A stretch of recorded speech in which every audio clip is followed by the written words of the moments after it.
let's talk to another big subject that people really care about, particularly in this election, and it is, of course, the dreaded pothole. Mark Morell is here, aka Mr. Pothole. He wants to tell us about the Lib Dems. They've pledged 300 million to fix potholes. I think the Labour Party pledged 100 million to fix potholes. Mr. Pothole, a very good morning to you. How are you doing? Not too bad, thanks, Mike. There's a lot of promises being made. Pathetic pothole pledges, every one. I mean, Conservatives announced the £8.3 billion over 10 years from the scrapping of HS2. Labour, £320 million to fix 1 million potholes. And now we've got the Lib Dems, 300 million to fix 1.2 million potholes. I actually think our politicians are delusional, because the road network got worse by £2.2 billion last year. Yeah. So I did tweet Ed Davies saying that his pathetic pothole pledge is like peeing in the sea. None of them have got any idea. That's the quote of the day, I think, isn't it? Yeah, well, I mean, at the end of the day, they're saying only the Liberal Democrats have a real plan to fix the state of our roads, giving money to local authorities who know their roads and the best places to spend them. You're not giving them nowhere near enough to actually take on the task. You know, it's a £16.3 billion road maintenance backlog we've got in England and Wales.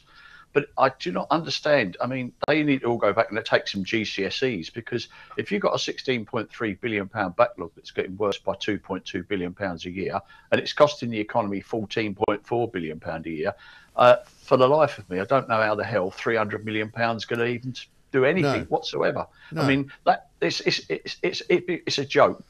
And I was sitting there waiting to go on the interview, and I thought to myself, after the election, what do I do? Do I give up and say you've got no intention what to do, to sort our roads out, or do I up it in terms of a fight? I set up National Pothole Day, which has been very successful in highlighting the issue. Maybe I need to set up a National Resurface Our Road Day and enable people to use legal notices like I have, and push it to the ultimate thing where we go to court. Right, because I mean, it seems to be, I'm not that I'm a great man in favour of going to court for any reason, because it always costs everybody an awful lot more money, including the taxpayer.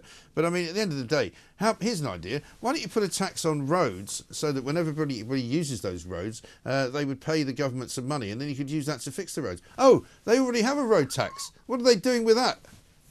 Yeah, exactly. I mean, that was done away in 1937 because they wanted to raid it. You know, where they want to obfuscate the tax in terms of direction, Osborne tried that when he was Chancellor, and some of the money was supposed to go to national highways. Yeah. Quietly, the Treasury have kicked that into the long grass. It's not happening. So we can't trust anything they plan or do. And in fact, you know, our motorways and strategic road network has never been so poor.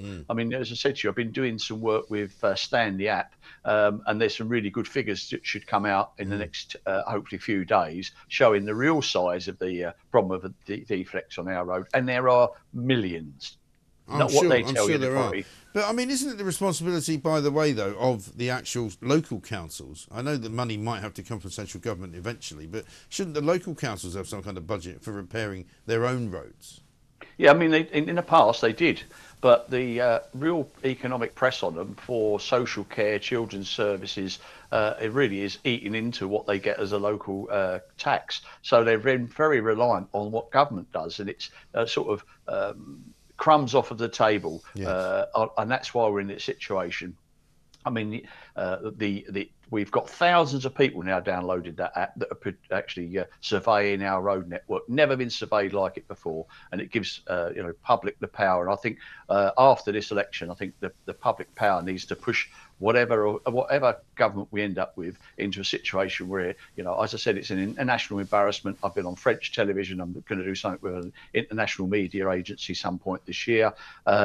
And ain't not going away. Perhaps I need to get my tank out and go to government. I think you should, bring it back down to Westminster. It's a bit quiet around there at the moment because Just Stop Oil have decided to go down to Stonehenge by mistake.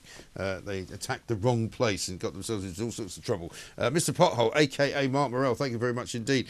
He says most of these pledges that you're hearing, Lib Dems 300 million, Labour 100 million, God knows what everybody else is pledging, but at the end of the day, The potholes are still there. And you know what I think about all of this, right? The reason there's a lot more potholes now is because there's a lot more cars, a lot heavier cars. You know why? Because they're electric. The electric cars, which weigh a couple of tons. I was talking to a taxi driver the other day. He was admitting, you know, this taxi's so heavy, I'm surprised the roads don't collapse when I'm driving around in it.